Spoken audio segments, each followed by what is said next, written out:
Me conta um negócio aqui, é séria a conversa agora, hein? Não vai desviar o assunto. Quanto você está pagando de aluguel?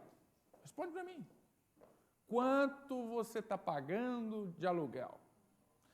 Porque o alto custo de aluguel tem feito muita gente repensar sobre a alternativa de comprar a casa própria, Sibeli Fávero. Será que vale a pena? Pois é, Fernando, é sobre isso que a gente começa a falar agora. Porque diante de tanta oferta e também do aumento no reajuste do aluguel, muitas pessoas estão repensando. Mas aí surgem muitas dúvidas e existe uma série de fatores que pode acabar influenciando na hora de fazer essa escolha. Mas afinal, será mesmo que é mais vantajoso investir na casa própria? Olha só. Muita gente sonha em adquirir a casa própria. Com a chegada da pandemia, quem vive de aluguel se deparou com um aumento no custo da moradia. Não tá fácil fechar as contas no final do mês, ainda mais pagando algo que não é nosso. O Rafael e a Michele planejavam adquirir o imóvel próprio em 2022. Com reajuste no preço do aluguel, os planos foram antecipados. A região do imóvel inicialmente não era a que eles queriam, mas o regime home office influenciou na hora de abrir mão da localização por mais conforto. E a gente fez algumas simulações e percebeu que o valor do financiamento, o valor mensal do financiamento, ele ficaria relativamente próximo ao valor que a gente paga hoje de aluguel e que em pouco tempo, em 2 ou 3 anos, considerando que o aluguel é reajustado anualmente e a prestação do financiamento ela vai diminuindo progressivamente, em pouco tempo, talvez em 2 ou 3 anos, a gente estaria pagando até menos pela prestação do financiamento do que a gente pagaria de aluguel. Considerando que o trânsito ele não é mais uma variável nessa equação, afinal de contas, eu estou trabalhando de casa e a empresa já definiu como definitivo o home office, o regime de home office, a gente optou por um apartamento de 3 quartos, um pouco maior, para ter mais espaço para o meu filho, para outras necessidades que a gente tem, do que um apartamento mais próximo do trabalho. Mas essa não foi a primeira opção deles. Ao se depararem com a alta do aluguel, eles tentaram primeiro negociar com o proprietário. Quando chegou esse reajuste integral, a gente realmente precisou conversar com ele. Sim, teve uma negociação, foi repassado a metade, né, do que foi, mas mesmo assim não fazia muito sentido a gente permanecer com aquele valor, uma vez que a gente já tinha esses planos, né, de comprar o imóvel, então a gente achou, não, vamos pesquisar e vamos antecipar os sonhos e os planos.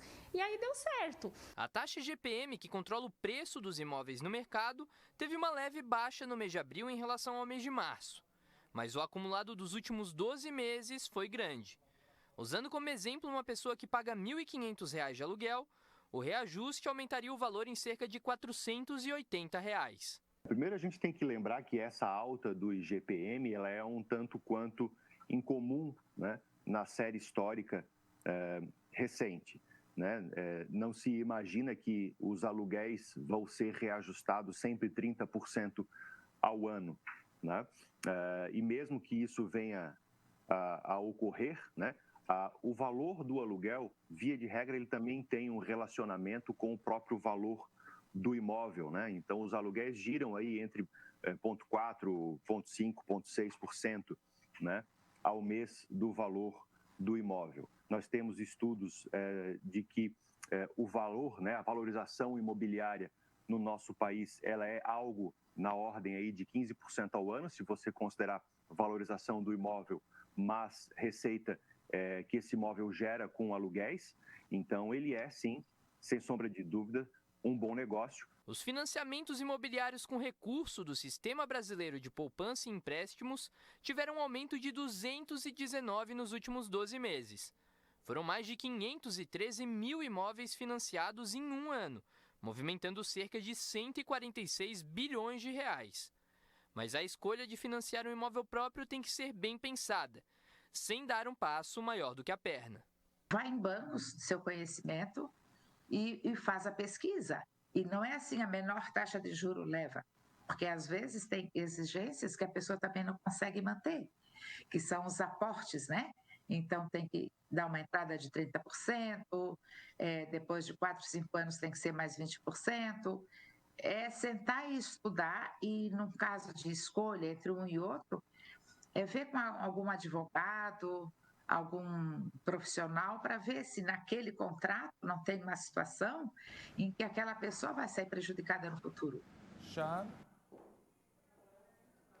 Tá aí, Fernando. A gente mostrou as opções e que não tem uma regra fechada. Claro que falando, né, entre alugar ou comprar, a gente sem pensar falar, vale mais a pena comprar. Você vai pagar o imóvel que vai ser seu, mas tem que comparar muito bem na hora de fechar esse contrato e também olhar bem o imóvel, além dessas dicas que a gente deu agora. Porque muitas vezes o apartamento que você aluga não é o mesmo que você conseguiria comprar. Então tem que ter certeza que vai conseguir cumprir aquelas parcelas, não vai se enrolar, que o juro e a condição são boas.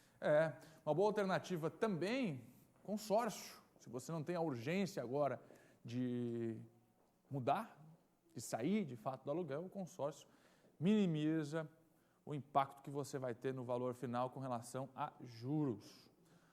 Faça a conta aí com o reajuste que vem acontecendo no aluguel, faz a conta, procura um corretor da sua confiança, talvez seja a alternativa.